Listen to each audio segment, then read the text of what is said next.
अनेक काही इच्छा आम्हा नाही चाड, नाम तुझे गोड पांडुरंगा. जन्मोजन्मी ऐसे मागितले तूज, आम्हाशी सहज द्यावे आता. तुका म्हणे तुझ ऐसा जी दयाळ, धुंडितास कळ नाही आम्हा. पांडुरंगा करू प्रणाम, पांडुरंगा करू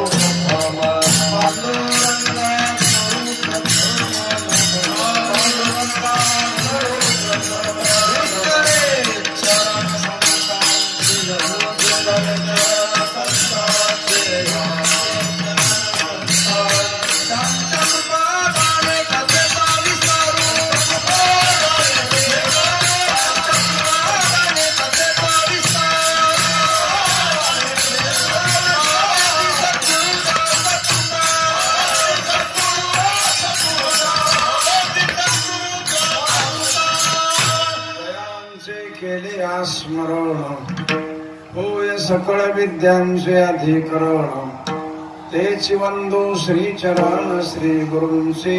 ते नमस्कारोनी आता.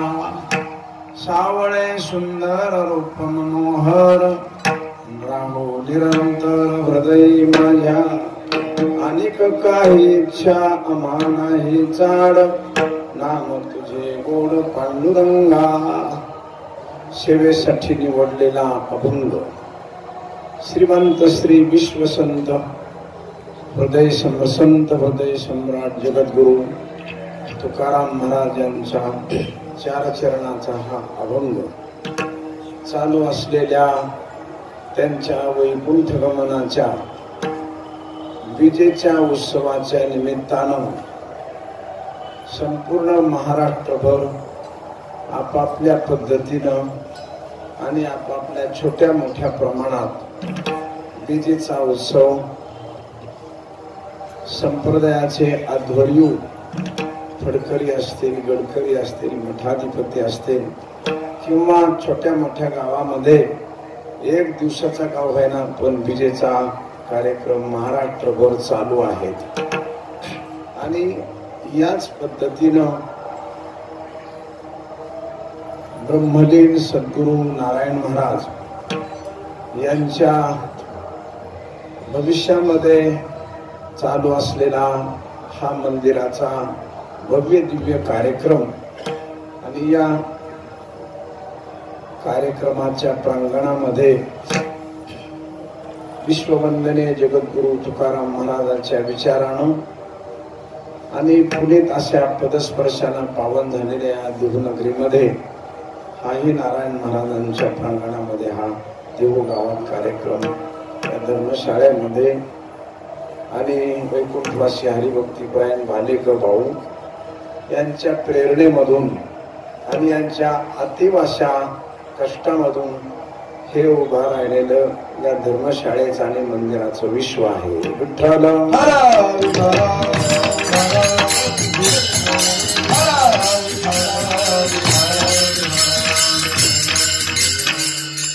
गेल्या वर्षी कोरोनाचं सावट संपूर्ण जगभर आणि 2 वर्षापासून चालू आहे, पण गेल्या वर्षी आपला कार्यक्रम झाला नाही आणि त्यामुळे 2 वर्षापासून आपलं मंदिराचं काम किंवा धर्मशाळेचं काम भविष्यातलं थांबलेलं आहे. खूप काही तत्वज्ञान सांगता येतं, खूप काही करता येतं, पण सगळ्या गोष्टीत सांगण्यावर आणि तत्वज्ञानावर चालत नाहीत. सगळ्या गोष्टी अर्थावर चालतात. कशावर चालतात? परमेश्वर परमात्मा मोठा आहे, लक्ष्मी परमेश्वरा इतकी मोठी नाही, पण लक्ष्मी शिवाय परमेश्वराचं मंदिर बांधता येत नाही हेही आपल्याला माहित असलं पाहिजे. ती परमेश्वर नाही, पण परमेश्वराच्या मात्र मांडीवर बसलेली. आणि विशेष म्हणजे त्या परमेश्वराचे पायच लक्ष्मीच्या हातात असल्यामुळे त्या लक्ष्मीला याचे पाय कुठं उभं करायचे आणि पुढं करायचे नाही हे कुणाच्या हातात? हे लक्ष्मीच्या हातात. म्हणून लक्ष्मी फार महत्वाची आहे. म्हणून 2 वर्षापासून बहुतेक भारतामध्ये लक्ष्मीपती सुद्धा फार खाली भिक्षापतीकडे खाली आलेले असल्यामुळे देण्याची इच्छा असून सुद्धा दातृत्व करणाऱ्या माणसाच्या खिशात ते न राहिल्यामुळे आपण 5-10 वर्षांना मागे आलोय. आपणच आलो नाही तर संपूर्ण समाज आणि देश आणि जग मागे आलेला आहे. ते आपण स्वीकारलं पाहिजे. आपण ते स्वीकारलेलं आहे. पण आज ना उद्या, उद्या ना परवा आपलं हे मंदिर आणि ही भव्यता आणि दिव्यता आपल्या हातानं ना आपल्या डोळ्यात देखत आपण पाहू, असं नारायण महाराज तुकोबाराच्या चरणी आपण प्रार्थना करू शकतो आणि ते आपण पाहणार आहोत, करणार आहोत. अशा प्रकारचा भाग आहे. आणि या निमित्तानं हा चालू असलेल्या बीजेचा 8 दिवसात हा अखंड नामयज्ञ ज्ञानयज्ञ या निमित्तानं ही 3ऱ्या दिवसाची सेवा आहे. आणि आज होळी पौर्णिमा आहे. पौर्णिमेचा दिवस आहे, सणाचा दिवस आहे. बहुतेक मंडळी आपल्या घरी हा पौर्णिमेचा सण सगळी साजरा करत असल्यामुळे थोडीशी उपस्थिती सणासुदीच्या दिवशी थोडी काय असते, कमी असते. प्रत्येकाला वाटतं आपल्या घरात सण आहे, आता आपण सण साजरा करूया. आणि म्हणून अशा प्रकारची उपस्थिती थोडीशी नाजूक रीतीनं थोडी कमी वाटत असली तरी परंतु काही कारण म्हणजे चिंता करण्याचं कारण नाही. उद्यापासून विजेचा उत्सव मोठ्या प्रमाणात चालू होतोय. तेव्हा या निमित्तानं ही अभंगरूपी सेवा कीर्तनाला घेतलेली आहे. तुकाराम महाराजांचं जीवन किंवा तुकाराम महाराजांचं चरित्र किंवा तुकाराम महाराजांचं चारित्र्य जर बघितलं तर 6 दर्शनकार आस्तिक आणि 6 दर्शनकार नास्तिक या सगळ्यांचा घोषवारा त्यांनी आपल्या वाङ्मयामधून, आपल्या विचारातून, आपल्या आचारातून आणि आपल्या असणाऱ्या 42 वर्षाच्या आयुष्यात सगळ्यांचा घोषवारा त्यांनी पाहिलेला आहे, घेतलेला आहे. आणि त्याच्यातून सही सलामत असं एक तत्वज्ञान, अशी एक अभंगवाणी किंवा अशी एक आचारसंहिता तयार केली की सगळ्याला हळूहळू बाजूला सारत सारत विश्ववंदनीय तुकोबाराय ज्ञानेश्वर महाराज शंकराचार्यांची वाट चालत चालत असा सोपा मार्ग तुकोबाराने काढला असल्यामुळे सगळ्या दर्शनकाराचं आणि सगळ्या शास्त्रकारांचं मत तुकाराम महाराजांच्या अभंगाला अतिशय सहजतेनं पाठिंबा देऊ लागलो. म्हणून रामेश्वर शास्त्र्यासारखे पंडित प्राण असणारे त्यांनी सुद्धा तुकोबाराचं शिष्यत्व पत्करलं. इथेच तुकोबाराचा विजय आहे, लक्षात ठेवा. इथे त्यांच्या वाङ्मयाचा काय आहे, विजय आहे. म्हणून काशीला शिकलेले पंडित प्राण दर्शनकार मंडळी पण त्यांनी तुकोबाराच्या अभंगवाणीला मान्यता दिली आणि तुकिता तुलनेशी ब्रह्म तुकाशी आले हे शब्द त्यांनी वापरले आणि त्या पद्धतीने त्यांनी शिष्यत्व त्यांचं स्वीकारलं. पंडित प्राण असणाऱ्या व्यक्तिमत्वानं स्वीकारणं सामान्य माणसाचं. तसं तुकोबाराय स्वतःला मोठं मानत नाही. ते म्हणतात स्वतःच त्यांच्या चरित्र पांगारकरांना लिहिलं. अनेक लोकांना त्यांची तुकोबारायची चरित्र लिहिली, पण त्यांनी स्वतः जे चरित्र सांगितलेलं आहे ते चरित्र फार विशेष सांगितलेलं आहे. त्यांनी सांगितलं माझा जन्म सामान्य वंशामध्ये झाला. मी काही फार पंडित आचार्य नव्हतो. मी गृहस्थी माणूस आहे. मी गृहस्थी जीवन जगत असताना माझ्यावर फार मोठी संकट आली. फार मोठा मला आर्थिक त्रास झाला. त्या आर्थिक त्रासामधून माझी पहिली पत्नी श्री एक अन्न करिता मेली, पण मी तिला जेवण देऊ शकलो नाही, अन्न पुरू शकलो नाही. मी व्यापार केला, धंदा केला, शेती केली. त्याच्यामध्ये मला वेळोवेळी प्रसंगानुरूप फार कष्ट सोसावे लागले. असं त्यांनी स्वतः आपल्या स्वतःचा जीवनपट हा त्यांनी अभंगामधून लिहून ठेवलेला आहे. हा स्वतः जीवनपट लिहून ठेवला. मला फार त्रास झाला, मला कष्ट झाले, परंतु या त्रासातून, या कष्टातून माझी एक निष्ठा होती, माझी एक श्रद्धा होती, माझा एक विश्वास होता की माझ्या अगोदर जी काही श्रेष्ठ मंडळी झाली, मग ते ज्ञानेश्वर महाराज असतील, निवृत्तीनाथ महाराज असतील, नाथ महाराज असतील, नामदेव महाराज असतील, जी काही संप्रदायामध्ये, जी काही तत्वज्ञानामध्ये, जी काही संत महात्म्याच्या यादीमध्ये जी काही सज्जन मंडळी झाली, त्या सज्जन मंडळींची मी काही वचनं अतिशय बारकाईनं पण श्रद्धेनं पाठ केली. महाराज तुकाराम महाराज सुद्धा पाठांतराला मान्य. काही पाठ केली संतांची उत्तरे विश्वासे आदरे तरुणिया. मी पाठ केली आणि पुढे चाल म्हणणाराच्या पाठीमाग मी श्रद्धेनं ते पद म्हणायचो. म्हणजे याचा अर्थ तुकाराम महाराज टाळ घेऊन चाल म्हणत होते, त्याच्यातून सिद्ध झालं. मी पुढे एखादा म्हणत असेल ना तर मी श्रद्धेने माग ती उत्तरं म्हणायचो. मी सुद्धा काही उत्तरं पाठ केली. रानात काम करत असताना संतांची निष्ठेने उत्तर पाठ केली आणि त्या उत्तरावर माझा विश्वास होता. त्यावेळेला माझ्या तारुण्यामध्ये माझ्याकडे पैसे नव्हते, परंतु पैसे नसताना जी आपल्यावर आता 2 वर्षे कोरोनानं वेळ आली ती तुकाराम महाराजांवर सुद्धा आली होती ना. त्यावेळेला दुष्काळानं त्यांना संपत्तीला आटलं होतं आणि आजही आपल्याला कोरोनानं आटलं. म्हणजे ही वेळ ही त्यांच्यावर सुद्धा आली होती. आणि आपलं जसं मंदिर 2 वर्ष बंद पडलं तसं त्यांचं सुद्धा गावातलं मंदिर बांधायचं बंद पडलं. ते म्हणजे त्यांनी स्वतः लिहून ठेवलंय की देवाचं मंदिर भंगलेलं मला असं वाटायचं की आपण बांधावा, पण माझ्याजवळ पैसे नव्हते, काय करू मी. मला वाटायचं बांधावा, हे भंगलेलं मंदिर मी कधी बांधू. शेवटी मी त्यांच्याकडे गेलो, प्रयत्न केला आणि इकडून तिकडून काही द्रव्य आणलं आणि ते माझ्याकडून ते मंदिर बांधून तयार झालं. हा आनंद त्यांनी त्यांच्या याच्यामध्ये चरित्रामध्ये लिहून ठेवला की मंदिर माझ्याकडून बांधलं गेलं. आणि ज्यावेळेस बांधलं गेलं तेव्हा गावातली माणसं माझ्यावर फार प्रसन्न झाली. आणि प्रसन्न झाल्यानंतर मग मी त्या मंदिरामध्ये रोज भजन करायचो, एकादशीला कीर्तन करायचो. मधून मधून माझी कीर्तन त्यात व्हायला लागली आणि पाठ केलेल्या उत्तराचा मला अनुभव येऊ लागला, मला समाधान वाटू लागलं, मला शांती मिळू लागली. जरी आर्थिकता माझ्याकडे नव्हती तरी मला मात्र त्याची शांती मिळू लागली. आणि त्या शांतीचा परिणाम असा झाला की त्या पांडुरंगाबद्दल, त्या परमेश्वराबद्दल मला ओढ निर्माण झाली. आणि ओढ निर्माण होऊन मी माझी भक्ती संसाराला थोडस बाजूला माझ्याकडून सारण्यात आलं, व्यावहारिक जीवनाला थोडासा कलाटणी देण्यात आली. आणि मी माझं जीवन, माझं मन, माझी बुद्धी, माझा जीवनातला जो दिवसाचा दिनचर्याचा जो पट आहे तो मात्र मी भक्तीकडे जास्त वळवला, संसाराकडे कमी केला आणि इकडे जास्त वळवला. त्याच्यात मला असं झालं की नामदेवे केले स्वप्ना माझी. म्हणजे त्याच्यात मला साक्षात्कार असा झाला त्या पाठांतराचा की मला नामदेव महाराज एक दिवस आले आणि त्यांनी सांगितलं की करावे कमीत्व सांगितली मात वाऊगे निमित्त बोलू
थोडं सुद्धा वावग चुकून सुद्धा बोलू नको.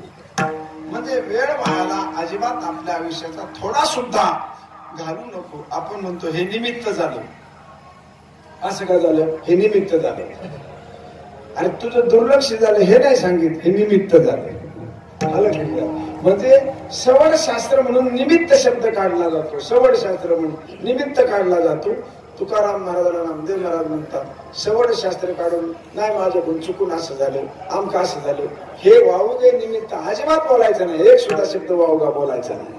आणि निमित्त सांगायचं, वावगे निमित्त बोलू नये. सवड शास्त्र काढायचं नाही, एक सुद्धा शब्द वावगा बोलायचा नाही.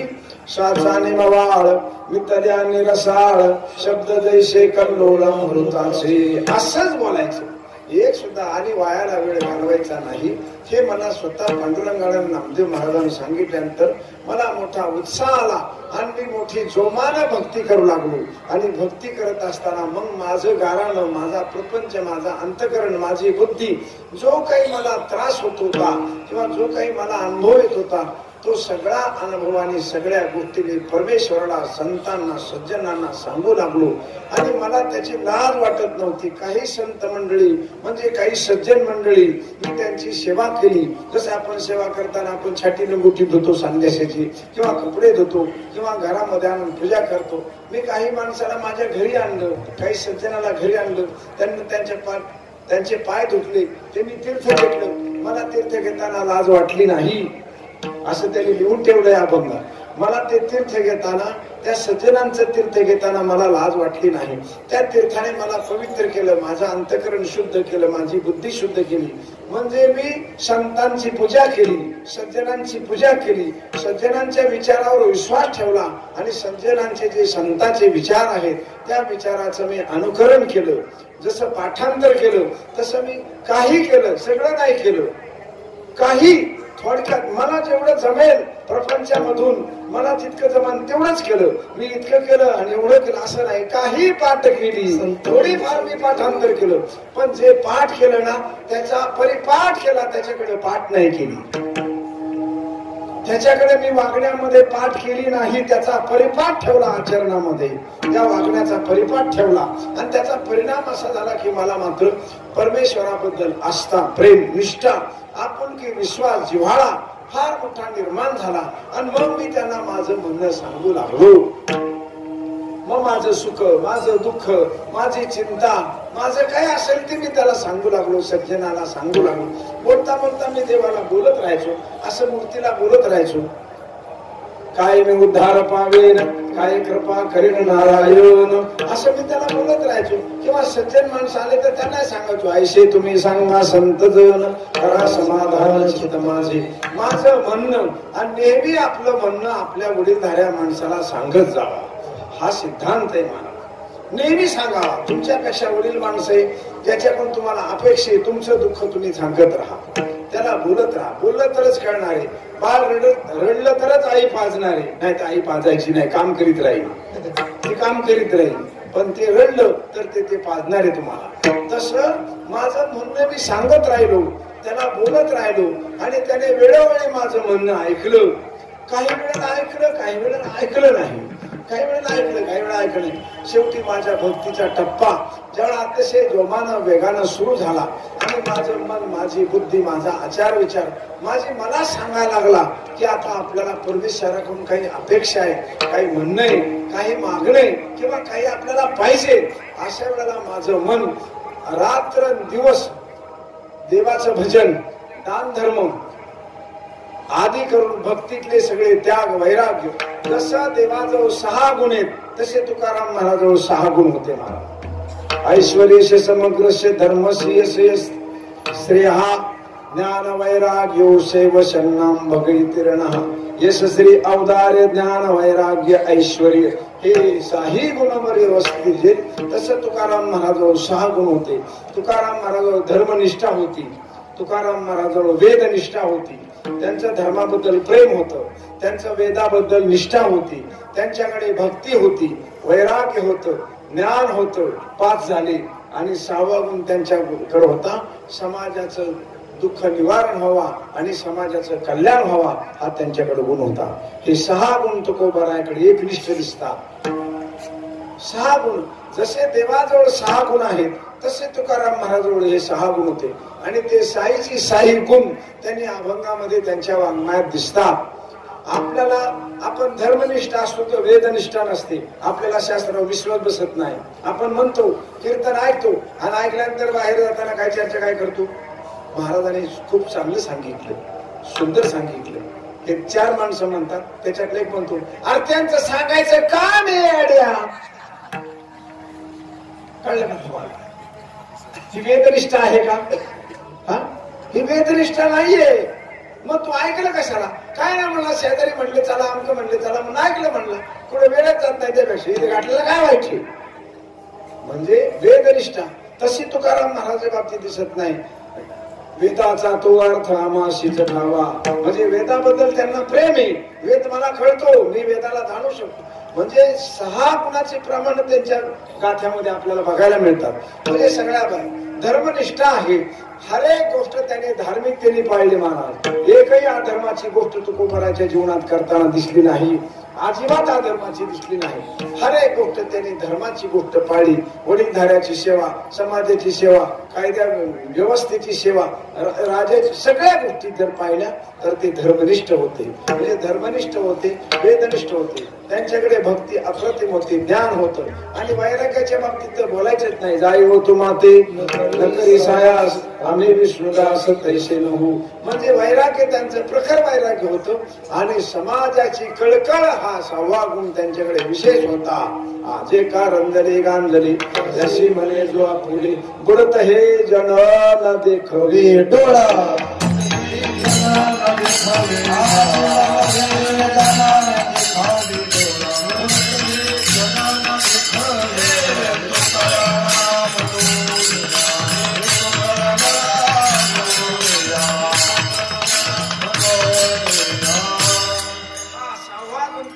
विशेष होता. आणि या 6 गुणामुळे तुकोबाराची जी लोकप्रियता होती, जे वडीलधाऱ्या माणसांची, जे शास्त्र जाणणारी मंडळी होती, जे विद्वत्ता प्रचूर लोक होते, ते तुकोबारा पुढे या 6 गुणामुळे नतमस्तक झाले महाराज. आणि आजही या 6 गुणामुळे तुकाराम महाराजांच्या पुढे नतमस्तक होतात लोक. हे 6 गुण त्यांच्याकडे. षडगुण ऐश्वर्य संपन्न जसा देव आहे तसे संतांमध्ये तुकाराम षडगुण ऐश्वर्य संपन्न होते. आणि म्हणून तुकोबाराय, ज्ञानोबाराय, नाथ महाराज किंवा निवृत्तीनाथ, सोपानदेव, मुक्ताबाई यांचा कालखंड 12व्या शतकातला येतो. आणि तुकाराम महाराजांचा कालखंड हा 16व्या शतकातला येतो. पुढे 12, 13, 14, 15 आणि 400 वर्षाचा 4 शतक निघून गेली महाराज. 1212 तरी टीका केली ज्ञानेश्वरी. सच्चिदानंद बाबा दरे लेखक झाला. आणि 1552 मध्ये तुकाराम महाराजांचा जन्म झाला. 1552 म्हणजे 400 वर्षाचा कालखंड मध्ये गेला. निवृत्तीनाथ, सोपानदेव, मुक्ताबाई, नामदेव महाराज, गोरोबा काका या संतांचा आणि तुकाराम महाराजांचा. तरी तुकाराम महाराजांची इतकी एकनिष्ठता, षडगुण ऐश्वर्य संपन्न होतं की समाजानं 400 वर्षाच्या कालखंडानंतर 12व्या शतकातले ज्ञानेश्वर महाराज त्यांच्याबरोबर तुकाराम महाराजांचं नाव जोडून भजन सुरू केलं महाराज. इथे तुकाराम महाराजांच्या गुणाचा खरा विजय आहे. लक्षात घ्या, इथे विजय त्यांच्या गुणाचा. ज्ञानेश्वर महाराजांच्या बरोबर नामदेव महाराज होते, गोरोबा काका होते, सावतोबा महाराज होते. पण भजन करत असताना 400 वर्ष ज्ञानोबारायचं जेव्हा भजन होतं, तुकाराम महाराज 400 वर्षाने जन्माला आल्यानंतर तुकाराम, ज्ञानेश्वर माऊली, ज्ञानदेव माऊली, तुकाराम, पण ज्ञानेश्वर माऊली, ज्ञानदेव माऊली, नामदेव असं नाही भजन सुरू झालं. ज्ञानेश्वर माऊली, ज्ञानदेव माऊली, चोखोबाराय असं नाही झालं. सावतोबा महाराज असं नाही झालं. ज्ञानेश्वर माऊली, ज्ञानराज माऊली, तुकाराम. म्हणजे 400 वर्षानंतर ज्ञानेश्वर महाराजांच्या पंक्तीला आणि त्या नावाला तुकाराम महाराजांचं नाव जोडून दिलं. इथे तुकोबारायच्या भक्तीचा कळसस्थानी इथे एव्हरेस्ट शिखरासारखी भक्ती झाली. इथे तुकाराम महाराजांचं मोठेपण, मधली सगळी गॅप जो आहे तो सगळा गॅप तुकाराम महाराजांना भरून काढला आणि ज्ञानोबारायच्या बरोबर त्यांचं नाव गेलं. इथेच तुकोबाराच्या भक्तीचा खरा विजय किंवा तुकाराम महाराजांचं मोठेपण किंवा तुकाराम महाराजांचं कौतुक किंवा तुकोबाराचे षडगुण ऐश्वर्य संपन्न जीवन याच ठिकाणी आपल्याला दिसतं की हे भजन इथं गेलं. आणि म्हणून असं तुकोबाराचे षडगुण गुण असल्यामुळे त्यांच्या जीवनामध्ये हर एक गोष्ट बारकायची, अभ्यासाची किंवा हर एक गोष्टी चिंतनाची दिसते. एकही शब्द, जसं ज्ञानोबाराय म्हणतात की माझा एकही शब्द चुकीचा नाही, तसं तुकोबारायचे तुकोने घेतले मोती जैसे, तसे शब्द ठेवले. आणि म्हणून आपल्या जीवनातला अनुभव सांगत असताना तुकोबाराय म्हणतात, मी परमेश्वराची आराधना जेव्हा करायला लागलो आणि मला त्याचे अनुभव यायला लागले, त्यावेळेस मी देवाच्या समोर प्रार्थना केल्या, हर एक गोष्ट त्यांना सांगितली. आणि त्यावेळेला अखेरच्या टप्प्यात मी त्यांना प्रार्थना सुरू केली, हे प्रभू, हे परमेश्वर परमात्मा, माझ्या आता सगळ्या गोष्टी बाजूला गेल्या, पण माझी एक अखेरची इच्छा राहिलेली आहे, अखेरचं माझं मन आहे, अखेरची माझी बुद्धी आहे. आणि मला असं वाटतं की ह्या गोष्टी तू मला द्यायला पाहिजे. आणि न द्यायला काय झालं, मी जर तुझी जन्माजन्मांतराची सेवा केली बरोबर तुझ्या राहिलेलं आहे. आणि सगळ्या गोष्टी जाळवणे संसार बैसलो अंगणी एवढा मोठा माझा त्याग जर तू डोळ्यानं बघतो आणि तुझ्या समक्ष हे जर सगळं घडलेलं आहे, तर माझी एकच इच्छा आहे की तू पूर्ण केली पाहिजे. आणि ती पूर्ण करत असताना त्याचं मोठेपण, त्याचं यथार्थपण आणि त्याचं असणारं परमेश्वराचं सौंदर्य या सगळ्या गोष्टीचा विचार करून तुकोबाराने त्याच्या समोर प्रार्थना जी केलेली आहे, अखेरच्या टप्प्यात वैकुंठाला जाण्याच्या अखेरच्या टप्प्यामध्ये त्यांनी जी प्रार्थना केली की मला आता काही नाही, माझी इच्छा कुठल्याही प्रकारची नाही, माझी फक्त एकच इच्छा आहे ती अभंग सावळे सुंदर रूप मनोहर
परमेश्वराला जी प्रार्थना करतात त्यामध्ये प्रार्थना करत असताना त्यांनी अतिशय सुंदर अशी प्रार्थना प्रथम चरणामध्ये केली. हे प्रभू, हे परमेश्वर परमात्मा, माझी एक इच्छा आहे, सावळे सुंदर रूप मनोहर राहू निरंतर हृदयी माझ्या.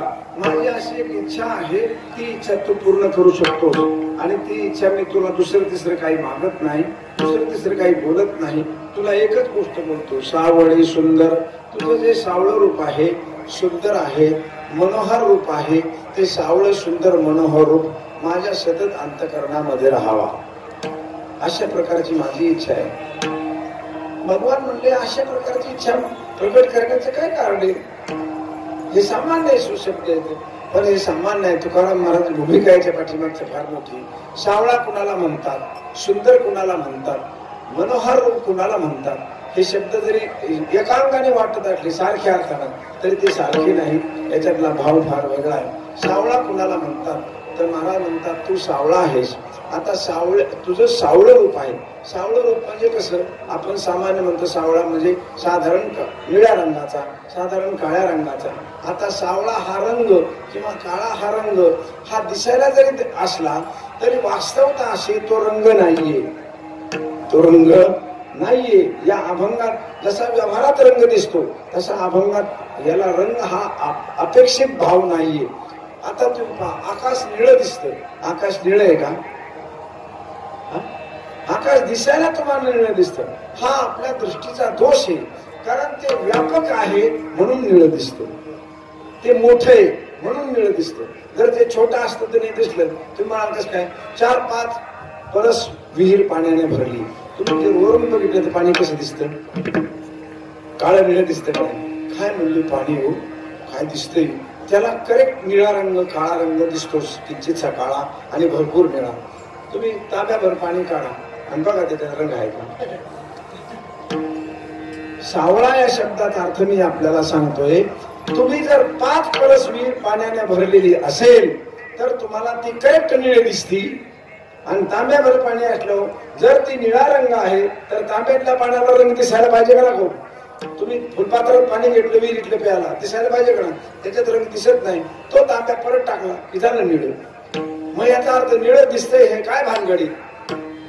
निळं दिसतंय हा त्याचा रंग नाही, हे त्याचं मोठेपण आहे.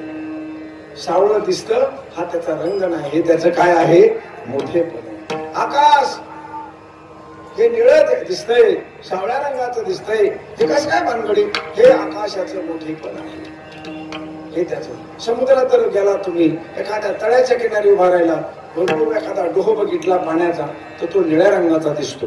पण गागरभर पाणी काढलं अजिबात रंग नाही. मग हे कसं काय निळा दिसला. आणि आपल्या सगळ्याला डोळ्यात दिसतोय. मला चॅप्टर दिसतोय का, तुम्हाला दिसतोय, लहान पोराला सगळ्याला दिसतोय. मग सगळ्याला दिसतोय, मग सगळ्याची दृष्टी ही खोटी आहे का ते खोटे आहे. अरे आपल्या दृष्टीतला दोष आहे का. मोठी वस्तू जेव्हा ती मोठेपण धारण करते तेव्हा ती आपोआप निळी दिसत असते. आपोआप निळी. मोठं झालं की त्याला दिसत. शत्रू निर्माण करण्यासाठी काही करावं लागत नाही. तुम्ही तुमची प्रगती तयार झाली की तुम्हाला शत्रू आपोआप तयार होतात. वेगळं करायची काही गरज आहे का. शत्रू तयार करावा लागत नाही. तुम्ही प्रगतीच्या झोतात गेले की तुमची निंदा करणारे माणसं मनमोकळी तयार होतात. आपली निंदा करायला लागले, आपल्याला लोक नावं ठेवायला लागले आणि आपले पाय वाढायला लागले की आपण समजून जावं आपण नीट रस्त्याने चाललेलो आहे. हे समजून, हे लक्षणच आहे मला. आपल्याला शत्रू निर्माण करण्याची गरज नाही. तुम्ही तुमचं प्रगती सुरू केली की बघणारे माणसं तुम्हाला नीट बघत नाहीत, नीट पाहत नाही. अगदा तुमचं मंदिर व्हायला मोठी धर्मशाळा उभा राहू द्या, धर्मशाळा असे चांगलं भलं होऊ द्या. माणसं म्हणते अहो याने लय पैसे खाल्ले, कळ का काय म्हणणार कार्यकर्त्याला. म्हणणार काय तुम्हाला, तुम्हाला असं वा वा वा वा छान फार सुंदर असं म्हणणार का. तुमच्या मागे तुमच्या तोंडावर म्हणते अहो आम्ही मंडळात यायचा प्रयत्न करतो, आम्हाला घेतच नव्हते का, आम्ही उघड केला असतं त्यांना. म्हणजे शत्रू निर्माण करण्यासाठी आपल्याला वाईट वागावा लागत नाही. वाईट वागणाऱ्या, तुम्ही विचार करा ना, माझी साधी गोष्ट सांगतो. फिटरच्या कपड्यावर डाग पडलेला कुणीच नावं ठेवीत नाही, पण माझ्या कपड्याला थोडा जर डाग पड, महाराज कुठं पडलो, कुठं पडलो, कुठं पडलो, काय झालं, कुठे गेला होता. अरे अरे फिटरच्या कपड्याला, अरे म्हणजे मी मोटरसायकल नीट करायला गेलो, गाडी नीट करायला गेलो, तिथं त्यांनी उडवला डाग असं. पण त्याच्या आखे कपडे फार काळे झाले, त्याला कुणी काही म्हणत नाही, त्याला कुणी म्हणत नाही. 24 तास दारू पिऊन रस्त्याला पडलेल्या माणसाला कोणी नाव ठेवत नाही. आपण जर दारूच्या दुकानात चढून गेला, महाराज तुम्ही तिकडे कशी काय गेली होती, तुम्ही त्या गलीत कशी काय गेली, त्या गलीतून जरी गेला अहो तुम्ही इकडे कशी काय आली, कळलं का तुम्हाला. म्हणजे आपलं चांगुलपण एकदा चांगलं व्हायला लागलं की आपल्याला नावं ठेवणाऱ्या माणसाला निर्माण करण्याची गरज पडत नाही. हा सिद्धांत आहे, हा सिद्धांत आहे. नावं ठेवणारे माणसं आपोआपच उगत असते, ते आपोआप तयार होत असते. एकदा पेरणी केली की तणाला म्हणावं लागत नाही बियाची शेजारी उग, ते त्याच्या अगोदर उगत पुढे डोकं काढते, त्याच्या अगोदर डोकं काढते का. ज्या वेळा बी तुम्ही जमिनीत टाकलेलं असतं त्याच रात्री त्या पेरलेल्या बी जे 50,000 रुपयाच्या गाडीतून आणलं आणि 4,000 रुपये किलोचं बी ते तुम्ही आणलं राहुरी शेड मधून किंवा पुण्याच्या महात्मा फुले शेड मधून आणि ते लावलं, त्याच रात्री ताना चिंत्याची गाठ होत असते. तिथेच रात्री भेट. ते त्याला विचारतं आपण कुठून आलात. तो म्हणतो मला मालकानं 50-20 लाखाच्या गाडीतून आणलंय, माझी किंमत 25,000 रुपये किलोची आहे आणि मी एसी गाडीतून आलो आणि इथं मला उगवायला त्याने मालकानं टाकले. मग ते तण त्याला हळूच म्हणत असत, त्याचं बी म्हणत असत तू एसी गाडीतून आला का. हो एसी गाडीतून आलो. मग जरी तू एसी गाडीतून आला ना तरी आपल्या मागून पुढे उगायचं, तू आपल्या मागून पुढे जायचं. म्हणला का, मला मालकानं खुशीने आणलंय. म्हणला तुला जरी मालकानं आणलं असलं ना, मी 4 महिने उन्हाळ्यात तिथे बसलोय, ते तुला पुढे जाऊन जायला बसलोय. मी जे बसलोय उन्हात तिथं तो तुला पुढे जाऊन द्यायला बसलोय का? अरे म्हणला माझा मालक लय शाना आहे म्हणला, तू जरी पाहायला गेला तर तुला उपटून फेकील. अरे म्हणला तू मालकाचं सांगू नको, त्याच्या आजपासून मी इथे अख्खी खानदान मला माहिती, तो एकदाच पेरतो पुन्हा उपटायलाच येतो. कळलं का? ते मला आजपासून माहिती, तू मला सांगू नको, आपल्या मागून उगायचं.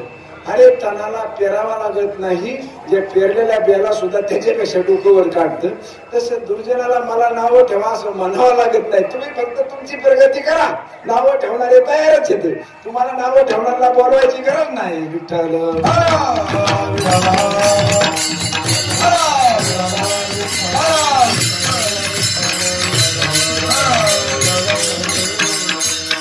ज्याने पंगत दिली तो कधी म्हणत नाही मीठ कमी पडलं ना वाढणं कमी पडलं, काहीच नाही.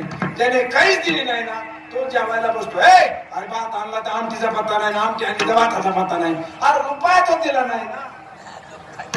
पण ज्याने पंगत दिली तो कधी नावं ठेवत नाही. तो त्याला म्हणला अहो स्वयंपाक आहे ना छान झाला, थोडाच कमी पडलं म्हणला, आपण परत करू की. आचार्य तयारी, काय काळजी करू नका, परत टाका. तो म्हणणार नाही. पण जर जेवायला बसला त्याने कधी दिला, अरे काय म्हणलं हे एवढं दिलं ते यांना नीट करता येईना, त्यांनी रुपया नाही दिलेला. म्हणजे हे आपल्या कार्यकर्त्याच्या लक्षात राहिलं पाहिजे. आणि अशा माणसाला अजिबात घाबरायचं नाही. आपलं कार्य पुढे करीत अजिबात घाबरायचं नाही. बिनधोक निष्पाप निष्कलंक आपण काम करीत राहायचं. जेव्हा चांगलं काम होत असतं, मंबाजी बुवा सारखे, रामेश्वर शास्त्री सारखे, पोफला पाटील गावचे लोक, त्या लोकांना सुद्धा मिळलं का नाही ती गोष्ट, त्यांना सुद्धा मिळली. आणि म्हणून त्यांचं मोठेपण हेच मंडळी मोठेपण मांडवीत असतात. आणि म्हणून सावळा या शब्दाचा अर्थ सांगत असताना मी आपल्याला आवर्जून सांगतोय, सावळा म्हणजे मोठा. सावळा या शब्दाचा अर्थ मोठेपण आहे, सुंदर आहे, मोठेपण आहे. आणि ते मोठेपण इतकं आहे की आपल्या दृष्टीला त्याचं मोठेपण दिसत नाही. आणि म्हणून आपल्या दृष्टीला दोष लागतो आणि त्याचं मोठेपण सावळ्या रंगात पुढे उभा राहतो. प्रभू परमेश्वर परमात्मा सावळे सुंदर, तुझं सावळं रूप म्हणजे मोठं रूप. आता मोठं रूप परमेश्वराचं कशावरून आहे? ज्या व्यवहारात तुम्ही मोठ्या गोष्टी मानल्या त्या सगळ्या मानणाऱ्या गोष्टीपेक्षा परमेश्वर मोठा आहे. आपण व्यवहारात मोठं कुणाला मानतो? अतिशय श्रीमंत माणसाला मोठं मानतो. टाटा बिर्ला, खूप अब्जाधीश करोडोपती लोक, बरोबर आहे, यांना आपण मोठं मानतो. मोठीच माणसे, ती काही छोटी नाही हे आपल्याला मान्य. तरी परंतु ते पैसा मिळवतात, ते सुद्धा व्यवहारात पैशाच्या माग मिळवण्याच्या माग आहेत. मग परमेश्वर यांच्यापेक्षा मोठा कसा? आपण सगळेजण टाटा बिर्ला आणखी कोणी जरी श्रीमंत असतील तर ते पैसा मिळवण्याच्या माग आहेत, लक्ष्मीच्या माग आहेत. परमेश्वर मोठा का? तर परमेश्वराच्या माग लक्ष्मी, इथं त्याचं मोठेपण. तुम्ही आम्ही सगळे श्रीमंत माणसं लक्ष्मीच्या माग, आणि परमेश्वर मोठा का? लक्ष्मी त्याच्या माग. ती म्हणती मला तुझ्या जवळ घे. लक्ष्मी आहे शिजयाची दासी, ती त्याची दासी आणि आपण तिचे दास आहेत. आपण जरी किती मोठे असलो तरी आपण तिचे दास आहेत. आणि परमेश्वराची ती दासी आहे. याच्यात परमेश्वराचं काय आहे? मोठेपण. मोठे आपण IAS ऑफिसर, कलेक्टर, पंतप्रधान, राष्ट्रपती, देशाचा युनायटेड नॅशनल ऑर्गनायझेशनच्या अध्यक्षांना मोठं म्हणतो का? हुशार माणसं आहे ती. पण परमेश्वर याच्यापेक्षा फार हुशार आहे. तो चतुरातो शिरोमणी, हा हुशार आहे, चतुरातला चतुर. त्याच्यासारखा हुशार कुणी नाही. ब्रह्मदेवाना जरी हिरण्यकशिपूला सगळी वरदान दिली असली, रात्री नको, बाहेर नको, घरात नको, दारात नको, आमक नको, तमक नको, ब्रह्मदेव तथास्तु तथास्तु जरी म्हणत बसले तरी परंतु परमेश्वर इतका हुशार आहे महाराज. पशुकुन नको, पक्ष्याकुन नको, देवाकुन नको, दानवाकुन नको, असं मला म्हणू नको, सगळं त्याने तथास्तु म्हणले. पण परमेश्वर इतका हुशार आहे. पशु नाही, पक्षी नाही, बाहेर नाही, घरात नाही, मंत्र नाही, शस्त्र नाही, अस्त्र नाही, कचेऱ्यात नाही, असा नरसिंहाचा अवतार धारण घेतला आणि हिरण्यकशिपूला मारलं. इतका हुशार आहे. म्हणजे त्याच्यासारखा हुशार. हुशार माणसाला तुम्ही जर मोठं मानता तर परमेश्वरासारखा हुशार कुणी नाही. श्रीमंत माणसाला मोठं मानता तर परमेश्वरासारखा श्रीमंत कुणी नाही. जर सुंदर माणसाला जर तुम्ही मोठं मानता तर चामडीचा सुंदर वेगळा आणि विचाराचा सुंदर वेगळा. चांबडीचा जर सुंदर तुम्ही मानला तर चांबडीचे अनेक नटे आपण पाहतो. कर्णाला सोन्याची चांबडी होती, इतका कर्ण सुंदर होता. बरोबर आहे. चांबडीचं सौंदर्य समाजात टिकत नाही, ते आज ना उद्या कमी कमी होत जातं. परमेश्वर परमात्मा शरीराने इतका सुंदर आहे. सुंदर ते ध्यान तुझे निडळी मोठी चंद्रप्रकाशे कमलन येना हसे वदन हसे. त्याची कांती अतिशय सुंदर आहे. कस्तुरी मळवट चंदनाची उटी, चंदनाची उटी.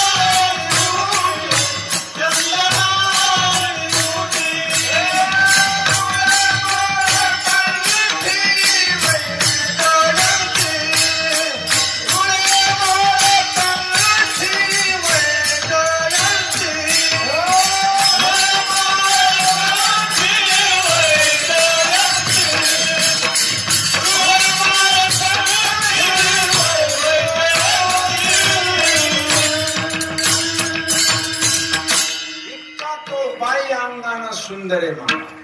त्याचं सौंदर्य कोणत्याही बाजूने त्याला बघितलं, श्रीमंतीनं पाहिलं, सौंदर्यानं पाहिलं. माणसं सत्तेनं म्हणतात. देशाचे राष्ट्रपती पंतप्रधान सत्ताधीश त्यांनी कायदा केला, आपल्याला म्हणावा लागतो. सत्तेनं माणसं मोठी मानतो आपण, आणि ते मोठेपण आहे. सत्य ते मोठेपण आहे, पण परमेश्वराची सत्ता आकुंठी ते चाले हे शरीर कोणाची इतकी त्याच्या. आपण त्याच्या सत्तेने कीर्तनाला, त्याच्या सत्तेने घरी जाणार, त्याच्या सत्तेने झोपणार आणि त्याच्या सत्तेने उद्या उठणार. ही त्याची आकुंठित सत्ता आहे. म्हणजे त्याच्यासारखी सत्ता ही कुणाची नाही. सत्तेत माणसं मोठी असतात, पण परमेश्वर यांच्यापेक्षा मोठा आहे. सत्ताधारपेक्षा मोठा आहे, सौंदर्यानं मोठा आहे, हुशारीनं मोठा आहे, श्रीमंतीनं मोठा आहे, सगळ्या बाबतीत चातुर्यानं मोठा आहे. त्याच्या इतकं चातुर्य कुणाकडे नाही. असा तू चतुरा तू शिरोमणी गुण लावण्याची खाली. आणि म्हणून त्याला सावळा शब्द ठेवलेला आहे. सावळा शब्दाचा अर्थ हा आहे, सावळा म्हणजे रंग नाही, तर सावळा ही त्याचं मोठेपण आहे. कोणत्याही बाजूने तुम्ही याला तपासा. ऐश्वर्य सत्तेच्या ऐश्वर्याच्या बाबतीत ऐश्वर्येश धर्मस्य यस्य श्रियः ज्ञान वैराग्यो सैव सन्नाम भगवतीर्णः किंवा गतिर्भर्ता प्रभु साक्षी निवास शरणं सुहृत् प्रभव प्रलय स्थानं निधानं. आकाशे सर्वत्र वसावे, वायुने नाव भरी उगे नसावे. पावके दहावे वर्षावे जळे, पर्वती वैशकान संडावे. समुद्री रेखा मुरणावी, पृथ्व्या भूते व्हावी. आज्ञा माझी म्या बोलविल्या विडोले, म्या चालविल्या सूर्य चाले. म्या हलविल्या प्राण हले तो जगा. तुझे असते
सत्तेने सूर्याशी चालणे, वेदाशी बोलणे, ह्या सगळ्या गोष्टी म्हणजे त्याची सत्ता अकुंठित आहे.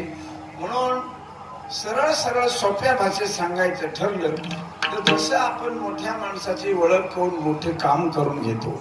आपल्याला मंदिरात दर्शनाला जायचं ठरलं तर आपण नंतर जाऊ का, कलेक्टर साहेब यायला लागलेत, आपण त्यांच्याकडे जाऊ. आणि त्यांनी सांगितलंय मी येतोय म्हणून 15 मिनिटात. तर म्हणलं आपण दर्शन नाही, म्हणलं दर्शन नंतर करू म्हणलं. पण आपण साहेबाची गाडी घेऊ. कशामुळे साहेबाची गाडी घ्यायला का, तर तुला त्याचं मोठेपण दिसलेलं आहे. जसं याचं मोठेपण आपल्याला दिसलं तसं स्वार्थाने का व्हायना, विचाराने का व्हायना, हा जर सगळ्यात जर मोठा आहे तर त्याला त्याचं म्हणणं सांगा ना तुमचं काय असेल ते. व्यावहारिक बुद्धीने म्हणजे भक्ती करत असताना व्यावहारिक बुद्धीने करा. जर आपल्याला काय पाहिजे असेल तर जसं तुम्ही साहेबाच्या पुढे अर्ज मांडता, साहेबाच्या पुढे गारणं मांडता, तुमचे डॉक्युमेंट्स मांडता, काय मांडता, तसं यातला जे डॉक्युमेंट्स आहे ते तुम्ही मांडा ना त्याच्या पुढे. तो तुमचं मान्य करणार आहे. कारण व्यावहारिक बुद्धीने का व्हायना परमेश्वराच्या जवळ आपण गेलं पाहिजे आणि त्याचं मोठेपण हे आपण मान्य केलं पाहिजे. फक्त एवढंच आहे की आपल्याला साहेब प्रत्यक्ष दिसतो आणि याची शक्ती आपल्याला दिसत नाही. का दिसत नाही, त्याला माहिती आपण जर याला दिसलो तर हा काय ठीक राहायचा नाही. ठीक राहा खरोखर ना. तो न दिसण्यात आपलं कल्याण आहे महाराज. न दिसण्यात तुम्ही म्हणाल कसं काय, देव दिसत नाही म्हणून आपण कल्याण आहे आपलं. आता तुम्ही म्हणाल कसं काय, नागपंचमीचा सण असतो, सगळ्या गावातल्या महिलांना नागोबाला ओवाळायला जातात वारुळाला. आणि खाली ज्या गावची पाटलीन बाई, सरपंचीन बाई, डायरेक्टर बाई सगळ्या अगदी नटून चटून त्या वारुळाला जातात. खाली नाग आणि नागिन बसलेली होती. ती नागिन म्हणू लागली, सगळ्या महिला आल्या होत्या आणि तुम्ही खुशालीत बसलात, आपण त्यांना दर्शन देऊ. वारुळातली नागिन म्हणायला लागली. कुणाला? तिच्या नवऱ्याला. नाग आला. तो म्हणला आपण दर्शन द्यायचं नाही. ते आपल्याला दूध देते, हळदी कुंकू टाकते, अक्षता टाकते, पुरणपोळीचा नैवेद्य आणलाय, सगळं वरून फुलं टाकते. आपण त्यांना बघू आणि आपल्याला अंतर्यामानं कळते कोण आलंय कोण नाही आलं, कोण आलंय. नागिन म्हणायला लागले, आताच निवडून आलेल्या डायरेक्टर बाई सुद्धा आल्यात. आता कारखान्याच्या सरपंचाच्या सरपंचीन बाई आली आणि तुम्ही आतमध्ये बसलाय. ती नागिन काय शी हट्ट आहे ना, बाल हट्ट, राज हट्ट, तसा स्त्री हट्ट नाही म्हणले. काही जरी झालं तरी आपल्याला त्यांना दर्शन द्यायला जायचे. कोण म्हणली? नागिन. त्या नागोबाला दर्शन द्यायला आपल्याला जायचं. तो म्हणला अजिबात नाही जायचं. पण ती रुसून बसली. तेवढ्यात 5-25 बायकाचा घोळका त्या वारुळा भोवती. 100 बायका रस्त्याने येतात. डांबरी रोडच्या कडेच वारुळ गावाच्या बाहेर असं मैलभर अंतरावर डांबरीच्या कडेला 5-50-200 बायका रस्त्याने येतात. 5-50 बायका माघारी चालल्यात. डायरेक्टर बाई, सरपंचीन बाई, पाटलीन बाई भोवताली तिथे नव्या साड्याने सुनाल्यात 5-5 हजाराच्या आणि त्या पूजाला बसल्यात. आणि शेवटी नागिन काय ऐकायला तयार नाही. तेव्हा नाग म्हणला की ठीक आहे तू म्हणतेस ना आपण जाऊ. म्हणून एका बिळातून आणि हे पोरायला घेऊन बारकाली पोरं घेऊन बाळा बापाच्या पाया पड, बापाच्या पाया पड म्हणून यांची मुटकी पोरांची खाली वाकी देतात. कुणी अक्षदा वाहतय, कुणी तांदूळ वाहतय, कुणी आमुक वाहतय. आणि असा नागोबाची पूजा चालली. कोण दूध, हळदी, कुंकू, अक्षदा अशी पूजा चालली. ताट झाकून आणलेले रुमालानं मफलरीनं झाकून भारी भारी आणले आणि चाललंय. तेवढ्यात नागिन म्हणली ठीक आहे चला. म्हणली कोणत्या वेळातून वर जायचं? म्हणली पाटलीन बाईची ना तिथून वर जाऊ, सरपंचीन बाईच्या ह्याच्यातून वर जाऊ. मोठ्या बाई आता त्यांना दिसत होतं ना सगळं सर्वज्ञ येते. एका वेळातून नागिन आणि एका वेळातून नाग. खरोखर एवढा मोठा नाग आणि नागिन 2 वेळातून वर आल्या आणि असं वर फणी काढून भल्या हात बरोबर आल्या. आता मला सांगा ह्या 50 महिला ह्याच्या तिथं उद्या होत्या गावातल्या प्रतिष्ठित शिकल्या सवरलेल्या. असं त्यांचं हळदी कुंकू वाहत असताना आतून वर आल्याने यांच्या पुढे असं फणा काढून राहिल्या. या महिलांचं काय झालं असेल असा माझा प्रश्न येतो. काय झालं असेल बरं या महिलांचं? त्या म्हणत असेल का वा वा धन्यवाद नारायणा, असं हळदी कुंकू घे आमचं, आम्ही पुरणपोळीचा नैवेद्य आणलाय घे असं म्हणले असतील बायका? अरे नाग नागिन बऱ्यांना चावायला आलेत का? त्या कशाला आलं? दर्शन द्यायचंय त्यांना दर्शन द्यायचंय. ते तुम्हाला चावायला आलेलं नाही, विचार करून आल्या त्या, विचार करून मग तुम्हाला दर्शन द्यायचंय. पण जसा ह्या एका वेळातून नागिन आणि दुसऱ्या वेळातून नाग आला महाराज कोणतं कुणाचं लेकरू आहे हे तरी यांना कळलं असेल का? आपला मुलगा ना आपली मुलगी कोणाची, त्यांचं ताट एकीकडं, त्यांच्या दुधाचं मुटकुले एकीकडं, त्यांची वाटी एकीकडं, तो रुमाल कुणीकडे गेला, काय झालं त्यांचं. आणि सगळ्या बायका सुसाट पडायला लागल्या. नागोबा म्हणला मी तुला म्हणत होतो की आपल्याला नको यांना दर्शन द्यायला, त्यांची पूजा चालण्यात आली. पण नागिन फार हुशार होती.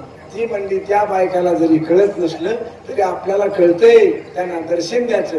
तो म्हणला आता कसं काय दर्शन देणार. त्या म्हणल्या पळाल्या. ही म्हणली नाही आपण त्यांच्या मागं पडू आणि त्यांना हाडून दर्शन देऊ, पण माझी इच्छा पुरे करा. जेव्हा नाग नागिन मागे लागल्यात यांचं काय झालं असेल. चावायचंय का त्यांना, चावायचंय काय झालं असेल काय. म्हणून लक्षात ठेवा, लोक विश्वास का ठेवीत नाहीत. अरे परमेश्वराचं स्वरूप फार मोठं आहे, आपण त्याच्यापेक्षा फार लहान आहे, आपण अज्ञानी आहेत, आपल्याला विकारानं ग्रासलेले आणि तो निर्विकार आहे. त्याची स्वतःची इच्छा तुम्हाला दर्शन द्यायची, पण तुम्ही पाहू शकत नाही म्हणून तो गपचिप शांत उभा आहे. म्हणून तो नाही असं नाहीये. परमेश्वर स्वतः. आता आपण लग्नी नवरी नवरदेव मारुतीच्या दर्शनाला जातात. दर्शन लागले की बुटा सकट चालले. म्हणले आले का पाया पडणार. हो म्हणले आले. काय म्हणला मारुती. म्हणलं म्हणजे काय तो बोलतच नाही, दगडीतून म्हणणार काय. पण खरोखरच या नवरी नवरदेवाला जर मारुती दिसला या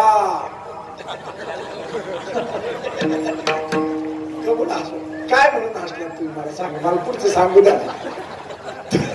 अरे मला सांगू द्या पुढचं का म्हणून हसला तुम्ही. तो मारुती तिकडून म्हणला हा बुटा सकट चालला. मारुती तुला जे जमलं नाही ते आपण जमवलं बर का. हा तू सुद्धा याला केला नाही, पण मी मात्र घेऊनच आलो मंडळी. बुटा सकट पाया पडायला. तिथे मारुती त्याला दिसला का. मारुती आहे दिसला का त्याला नाही, पण त्याला खरखर जर मारुती दिसला आणि मारुती म्हणला नवरदेव या. पडेल पाया हा त्याच्या पडेल का पाया. अरे तो इतका तेजस्वी आहे महाराज, इतकं त्याच्याकडे आग आहे, इतका प्रकाश आहे. अख्खी सोन्याची लंका जाळली त्याने शेपटाला, तर त्याचा स्वतःचा एक केस शेपटाचा जळाला नाही. अख्खी लंका जाळली पण त्याचा एक केस जळाला नाही. त्याच्याकडे किती अग्नी असेल ना, किती तेज आहे. जलमल्याबरोबर तो सूर्याला गेला ना, असं सूर्याला त्याने मुठीत धरलं. जो सूर्य रोज आपण पाहतो आणि दुपारच्या माध्यमाला काय होते, त्या सूर्याला त्याने जाऊन असं मुठीत धरलं. सगळ्या देवता म्हणल्या तुझ्या पाया पडतो मारुती, त्याला सोडून दे. त्याच्या हातात त्याने मुठीत असं धरलं, जसं आपण टमाटा धरत होता सापाई कापायला, असा मुठीत धरला. इतका मारुती तेजस्वी, इतका प्रकाशमान, इतकी आग आहे त्याच्याजवळ. आणि तो मारुती नवरी नवरदेवाला म्हणला या येतील माघारी.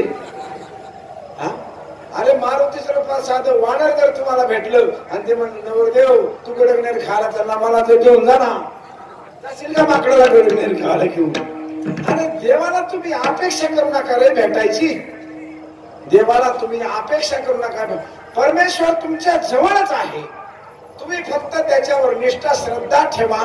का तो त्याला माहिती आहे की मी यांना भेटलो तर हे माझ्याजवळ राहणार नाही, हे भिवून जातील, घाबरून जातील, हे माझ्या येऊ शकत नाही. म्हणून तो बिचारा तुमच्या दृष्टीला दिसत नाही.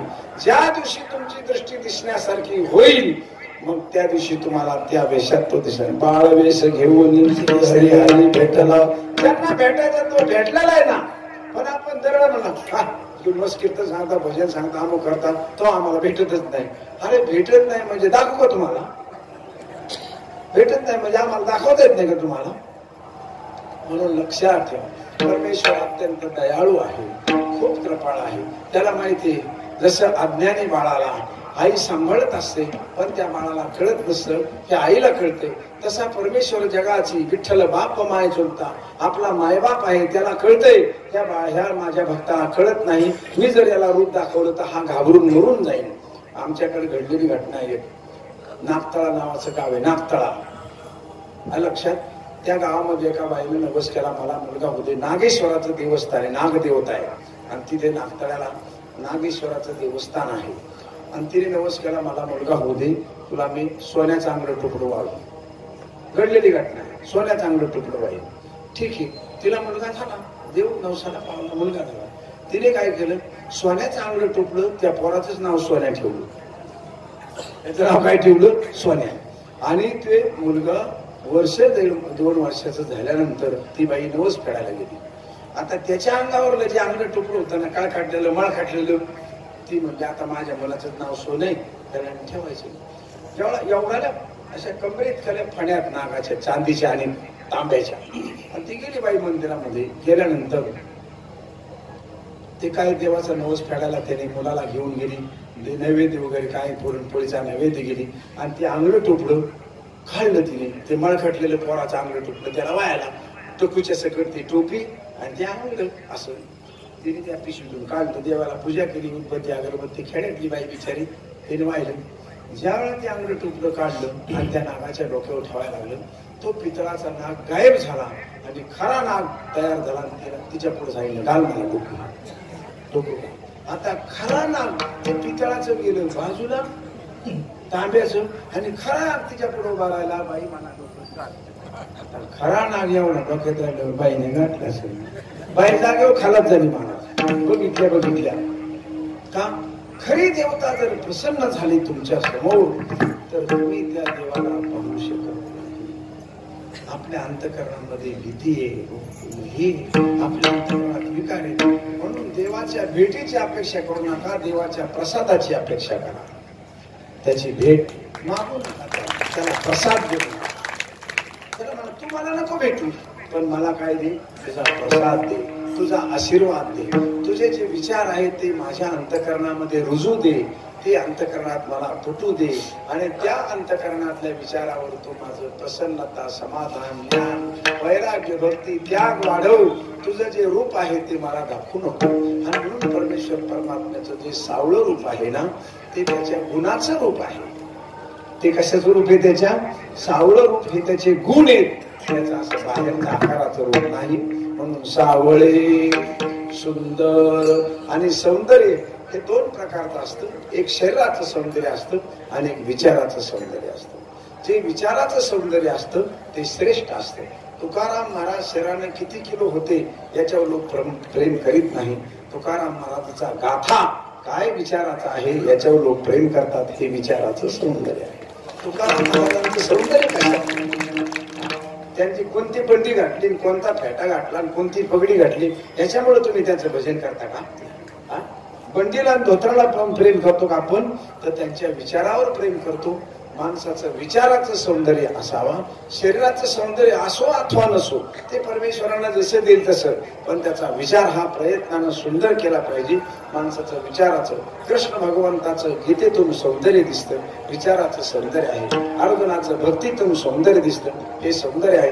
तुकाराम महाराजांचं वैराग्यामधून सौंदर्य दिसतं, ज्ञानोबरायचं ज्ञानामधून सौंदर्य दिसतं, तर नामदेव महाराजांचं भक्तीतून सौंदर्य दिसतं. हे विचारातलं सौंदर्य आहे. हे शरीराच्या चामडीचं सौंदर्य नाहीये. चामडीचं सौंदर्य संपत असतं आणि विचाराचं सौंदर्य समाजाचं कल्याण करीत असतं. आपण आपल्या घरात विचारानं जर सौंदर्य वाढवलं तर आपल्या कुटुंबात सुख नांदत असतं. जी सून आहे ती मुलीसारखी आहे आणि जी मुलगी आहे तीही मुलीसारखी आहे. जे आपलं आहे ते आपलं आहे आणि दुसरं आहे तेही माझेच आहे. हे विश्वची माझे घर, ऐशी मती जयाची स्थिर, किंबहुना चराचर आपण झाला, असा आपला सर्वात्मक पण हा विचार असला पाहिजे. आणि हे सौंदर्य आपलं खरं सौंदर्य आहे. आपला चांगला विचार हे आपलं खरं सौंदर्य आहे. आणि म्हणून परमेश्वर परमात्म्याचं सौंदर्य फार सुंदर आहे. कसं सौंदर्य आहे? बाहेरून दिसायला सुद्धा फार सुंदर आहे आणि मनाला तर काय बोलायचं कामच नाही. मला एका वाक्यात सांगतो देव किती सुंदर आहे. अगाराज सुयागाच्या सभासदी, देखता त्रिभुवनाची मांदी, कैसा शतदा दुर्वाक्य शब्दी निस्तेजिलासी, ऐशिया अपराधी आशी सुपाळा, तुवा आपण पेठावधी दला गोपाळा, काय उत्तान चरणाची आबाळा ध्रुवपदी चाळ. उत्तानपाद नावाचा राजा ध्रुव बाळ भक्ती करीत होता म्हणून त्याला आढळपदी बाळ बैसविला ध्रुव, शिराचा सागर उपमन्या. अरे पण शिव्या देणाऱ्या माणसाला शिशुपाळाला तू तुझ्या अंतःकरणात ठेवले. हे किती मोठं सौंदर्य आहे. हे किती सौंदर्य. ज्याने शिव्या दिल्या तुला त्याला तू तुझ्या अंतःकरणात ठेवलंस. ज्या कर्णानं अर्जुनाला शेवटपर्यंत विरोध केला, त्या कर्णाचं शरीर पडल्याबरोबर त्याच्या आत्म्याला तू स्वतःच्या स्वरूपामध्ये मिळून घेतलं. जो वैरी म्हणून तुझ्या समोर बाण मारित होता, त्याचं शरीर पडल्याबरोबर त्याची ज्योत ती निघाली. ती ज्योत ज्योतिषी ज्योत मिळून गेली. तू तुझ्या ज्योतीमध्ये त्याला घेतलंस. हे त्याचं विचाराचं सौंदर्य किती मोठे आहे. शत्रू पक्षाला सुद्धा त्याने आपल्या जवळ घेतलं. हे केवढं मोठं विचाराचं सौंदर्य त्याच्याकडे. म्हणून भगवंताचं तुझे अवतार जाणो स्वतंत्र, देतान मनसी पात्रा पात्र, कैवल्यायशे पवित्र वैर्याई दिदले. विष बाजू आली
तू सावित्र्य नावाचा मोक्ष दिलास.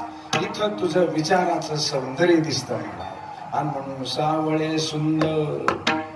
तुकाराम महाराज उभे त्याला म्हणत नाही रूप मनोहर, रूप पाहता लोचने सुख झाले हो सगळ्या वासनांचा विमोड होऊन निर्विकार आणि निर्विषय तुझ्या रूपाला पाहिल्या बरोबर माणसाला होतो. अशा प्रकारचं रूप मला माझ्या अंतःकरणात. तुझं मोठेपण, तुझे गुण आणि तुझा विचार. सावळे म्हणजे तुझं मोठेपण, सुंदर म्हणजे तुझा असणारे गुण, तुझ्या जवळचे गुण आणि तुझं रूप. सावळे सुंदर, रूप मनोहर, मनाला मोहून टाकणार, मनाचं मन पण बाजूला घालवणार. मन हे राम झाले, मन हे राम झाले, प्रत्येकासोनी कैसे निवृत्तीशी आले. अशा प्रकारचं मनाला मोहित करणार आणि मनाचं मन पण बाजूला घालून राम रूप करणार जे तुझं रूप आहे. अशा प्रकारचं रूप, अशा प्रकारचं गुण आणि अशा प्रकारचे वैचारिक सौंदर्य राहो निरंतर हृदय माझ्या अंतःकरणामध्ये. सतत ते गुण, सतत ते रूप, सतत ते मोठेपण, या सगळ्या गोष्टी सतत राहो निरंतर हृदय माझ्या. अशा प्रकारची माझी परमोच्च इच्छा आहे आणि ती इच्छा तू पूर्ण करायला पाहिजेस. याच्यापेक्षा मला तुला काहीही बोलायचं नाही. ती माझी अनेक काही इच्छा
भोजनाची व्यवस्था आहे, नाही का?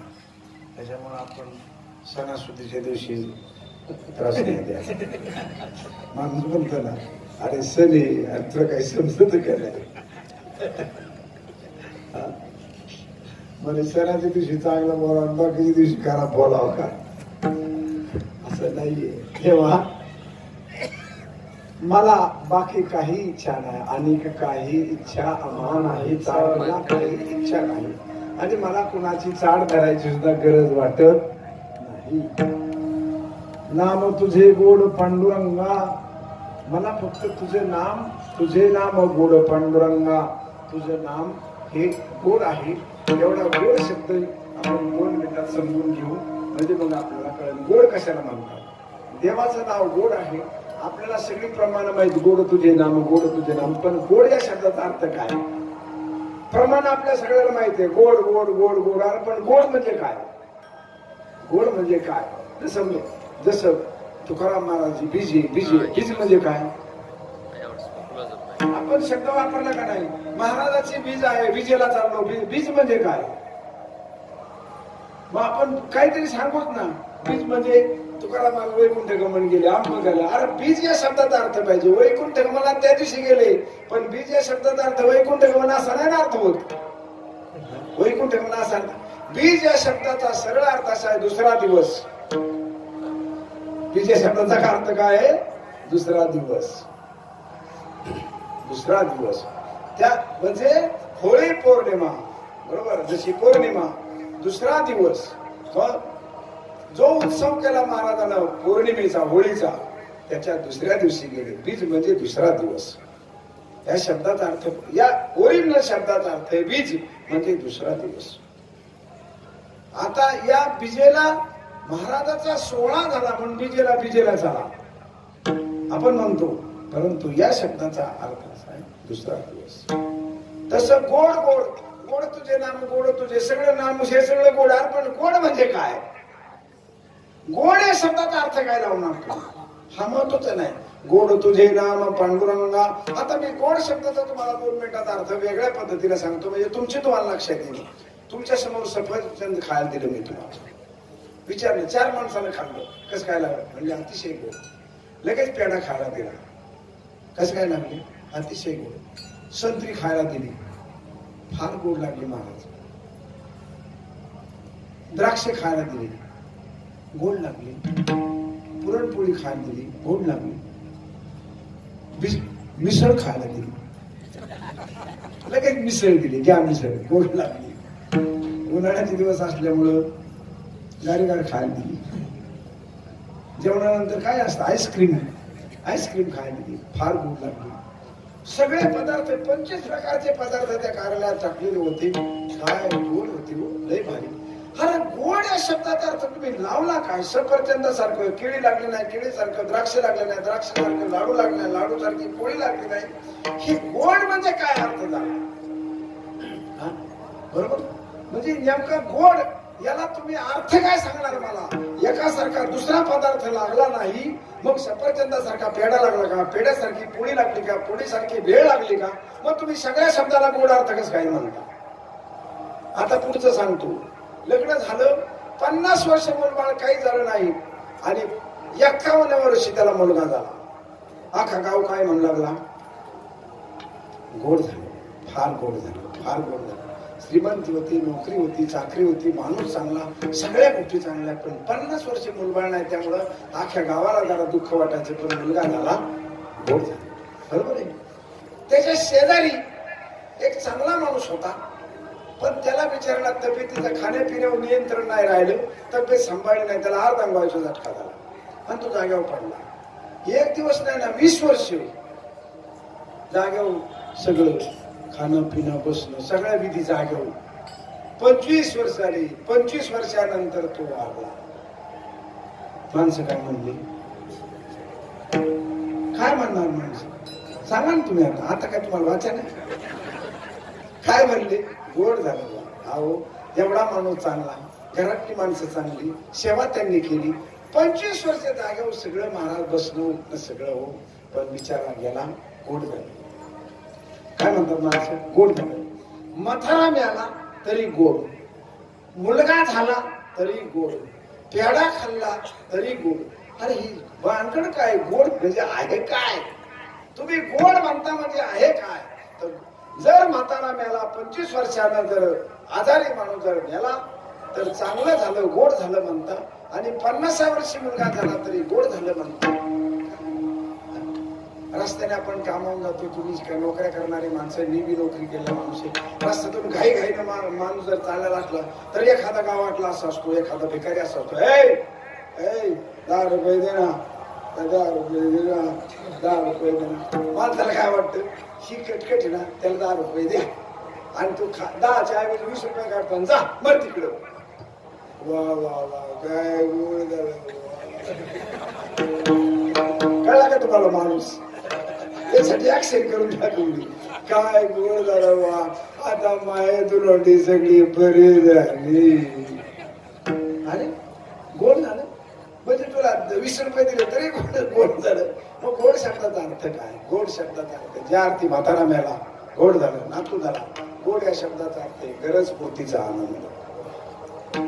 गोड याचा शब्दाचा अर्थ काय? गरज पूर्तीचा. तुम्हाला गरज कशाची आहे? समजा आता माझं कीर्तन एकदम वेळेवर सोडलो, लोक काय म्हणणार? गोड झालं, वेळेवर जेवण मिळालं, वेळेवर कीर्तन. तेच कीर्तन मी 10:30च्या पुढे नेलं. आता न्यायचं ठरलंय मला. काय म्हणतात तुम्ही? बडे महाराज, तुमच्यासारख्या बँकेतला माणूस, तुम्ही घड्याळावर काम करणारे माणसं, आणि तुम्हाला एवढं कळलं तुम्ही कुणीकडे चाललाय का? जेवढं पाठ केलं तेवढं सांगत आहे. म्हणणार का तुम्ही गोड? म्हणणार नाही का? तुम्हाला गरज आहे 9 वाजता कीर्तन सुटलं पाहिजे याची तुम्हाला गरज आहे. मग ती जर मी गरज पूर्ण केली, वा गोड झालं. म्हणजे गोड या शब्दाचा खरा अर्थ असा आहे, तुम्हाला कशाची गरज आहे ती गरज कुणाकुणाही पूर्ण होऊ द्या. तुम्ही काय म्हणणार? गोड झालं. आपल्याला साहेबाने रस्ता दिला, गोड झालं. विहीर दिली, गोड झालं. लक्षात, विहीर दिली, गोड झालं. का? तुम्हाला गरज कशाची? जेवणाची गरज आहे, जेवण मिळालं, गोड झालं. गरज कशाची? तसं नाम तुझे नाम गोड पांडुरंगा. पांडुरंगा, तुझं नाम गोड आहे का? तुझं नाव घेतल्यानंतर ज्याला नाव घ्यायचंय त्याची गरज काय आहे ती गरज पूर्ण होते म्हणून गोड आहे, असा याचा अर्थ आहे. त्याला गरज कशाची? एखाद्याला योग अभ्यासाची गरज आहे, तो तुझं नाव घेतो. एखाद्याला लग्न करायची गरज आहे, तो तुझं नाव घेतो. एखाद्याला प्रमोशनची गरज आहे, तो तुझं नाव घेतो. आणि एखाद्याला आत्मज्ञानाची गरज आहे, तो तुझं नाव घेतो. एखाद्याला वैराग्याची गरज आहे, तो तुझं नाव. भक्ती करणाऱ्या नामदेव महाराजांना नाव घेतलं, भक्ती मिळाली. तुकोबाराला वैराग्याची गरज होती, वैराग्य मिळालं. ज्ञानोबाराला ज्ञान मिळालं. ना अन्य कोणाला सकाम भक्ती करणाऱ्याला ती त्याला मिळतं. जे जया पाहिजे ते आहे रे, भुक्ती मुक्ती फुकाच साठी, हे नामाची ताकद आहे. तुम्हाला जेवण पाहिजे का? माणसं म्हणतात कुठे गेला होता? भालेकर भाऊच्या सप्त्याला गेलो होतो. असो का? 8 दिवस काय करत होते देव? काय नाही म्हणलं. काकडा करायचं का? नाही म्हणलं, काकडा आपल्या पाठ नाही. हरिपाठ करायचे का? हरिपाठाला म्हणला ते मला ऐकू येत नाही. कीर्तन हरिपाठच ऐकू येत नाही म्हणलं, कीर्तन कसं काय करायचं? पारायणाला बसला का? वाचता येत नाही. मग काय केलं? काय नाही म्हणला, खाऊन पिऊन आपला पुढे गोड झाला कार्यक्रम. कार्यक्रम कसा झाला? एकदम गोड झाला म्हणला. का? नाश्ता मिळायचा, जेवण मिळायचं, आपलं कुठेतरी कीर्तनला बसायचं, ऐकायचं. ऐकू येतच नव्हतं. म्हणले मग तुला ऐकू येत नाही कसं काय? म्हणलं मला ऐकू येत नाही. हे कुणाला ऐकू येते? म्हणला मला ऐकू येत नाही. हे कुणाला माहितीये का? कुणालाच माहितीये, मलाच माहितीये मला ऐकू येत नाही. म्हणलं त्यांना कसं काय माझं ऐकू? खाऊन पिऊन पडू नये म्हणला. पण कार्यक्रम फार गोड झाला. कशावर गोड झाला? तुला अन्नाची गरज होती, भक्तीची गरज होती, तीर्थक्षेत्रात राहायची तुला गरज होती, आणि तुकोबाराच्या दरबारात राहायची गरज होती. मंडपात आलो, तिथेच पथारी लावायची, तिथेच झोपायचं, इंद्रायणी लांबून करायचं, मस्त पैकी राहिलो म्हणला. गोड झालं. तुला कशाची गरज आहे ती नामाने पूर्ण केली. गरज कशाची पूर्ण केली? नामाने पूर्ण केली. नाम तुझे गोड, तुझे नाम गोड. गोड का? तुम्हाला गरज कशाची आहे? कोणत्याही गरजेने देवाचं नाव घ्या, तो तुमची गरज पूर्ण करणार आहे. तुम्हाला कसं काय सांगतो तुम्हाला एका वाक्यामध्ये. द्रौपदीला गरज कशाची होती? द्रौपदीला गरज कशाची? पांडवाच्या सभेत आणल्यावर तिला वैराग्य पाहिजे का? वैराग्य पाहिजे का? तिला ज्ञान पाहिजे का? अभंग पाठ करायचेत का? नाही. गोविंद द्वारका वासिन कृष्ण गोपी जन प्रिया, हे नाथ हे रमानाथ व्रजनाथ आर्तिनाशन, कैरव कौरवै परिभूता माम किम न जानासि केशव. कौरवी पांचाली सभे माझी आणली. हे प्रभू परमेश्वर परमात्मा गोविंद द्वारका वासिन कृष्णाय वासुदेवाय हरे परमात्मने प्रणत क्लेशनाशाय गोविंदाय नमो नमः. हे गोविंदा तुला मी तुझं नामस्मरण करते, तुझा धावा करते रे. मला सभेत वर भर वस्त्रात मला नागड करायचं ठरवलंय. मला वस्त्राची गरज आहे. माझा गोड शब्दाचा अर्थ मी सांगतोय तुम्हाला. काय सांगतोय? गोड. मला वस्त्राची गरज आहे. मला तुझं नामस्मरण तू कृष्णाय वासुदेवाय हरे परमात्मने. मला अरे कृष्णा हे वासुदेवा, हे सर्वत्र वस्ती असणाऱ्या वासुदेवा, अरे माझं बघ ना काय चाललंय ती. माझं बघ. भगवान परमात्म्याने तिचं नामस्मरण ऐकलं आणि धावत आले. आणि आल्यानंतर गपचीप पाहिलं तर हे लोक तिला विवस्त्र करण्याचा प्रयत्न करतात. भगवंतानं ओळखलं. हिला तत्वज्ञान. अर्जुनाला गीता सांगितली तसं हिला गीता सांगून चालणार नाही. दुर्योधनाला गीता सांगून चालणार नाही. दुःशासनाला चालणार नाही. हिला वस्त्राची गरज आहे. नाम तुझे गोड पांडुरंगा. हिला वस्त्र दिले पाहिजे, त्याला म्हणतात गोड. भक्ताला गरज कशाची आहे? त्या गरज पूर्तीचा जो आनंद आहे तो नामानं पूर्ण होतो. म्हणून तुम्ही कशासाठी देवाचं नाव घ्या हो. मी तर संसारी माणसाला असं सांगतो, तुम्ही कशासाठी घ्या. चला बोला. रात्रंदिवस तुमचं काम सांगा आणि रात्रंदिवस त्याचा टाहो फोडा, तो तुझं काम पूर्ण करणार आहे. पण तुम्ही घेऊन तर बघा ना. घ्यायचंच नाही आणि नुसतंच मागायचं. आणि कसं काय जमायचं? टाहो फोडा. तुम्ही काही मागा, त्याला काही मागा. कारण त्याने दूध मागे यासाठी अवघ्या क्षीराब्दीची करून वाटी उपमन्न पडे दुर्जेटी ठेविता झाला. त्याने दूध मागितलं, एखाद्या आढळवत मागितलं, एखादे वस्त्र मागितले. अरे तुम्ही काही मागा ना, पण तुम्ही मागा तर खरी, भक्ती तर करा तर खरी. म्हणून गोड नाम गोड का? तर आपली गरज काय आहे? ती गरज पूर्ण करण्याचा जो आनंद आहे तो आनंद देण्याची हिम्मत याच्या नावात आहे, पांडुरंगाच्या नावात आहे. याच्यासाठी तुझे नाम गोड पांडुरंगा, आणि काही इच्छा आम्हा नाही जाड. तुझे नाम गोड पांडुरंगा. आणि म्हणून हे परमेश्वरा, जन्मोजन्मी ऐसे मागितले तुझ, आम्हाशी सहज द्यावे आता. तुका म्हणे तुझा ऐसा जी दयाळ, दुंडिता सकळ नाही आम्हा. ओरडला भंग मी तुम्हाला पुढच्या वर्षी सांग. ज्ञानेश्वर पाऊली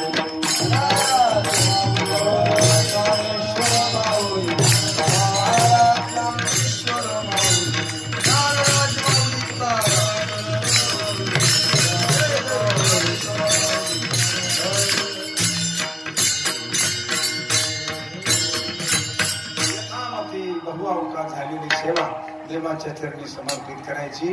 आणि गोड तुझे नाम पांडुरंगा हा गोड शब्द वेळेव कीर्तन सुटलं मग तुम्ही मला गोड म्हणणार येत. म्हणून आपलं वेळ सोडून मोकळं व्हायचं आणि काल म्हणायचं नाही ना, आवर कायचं आपल्याला, कारण आपल्याला जायचंय ना. विठ्ठल जे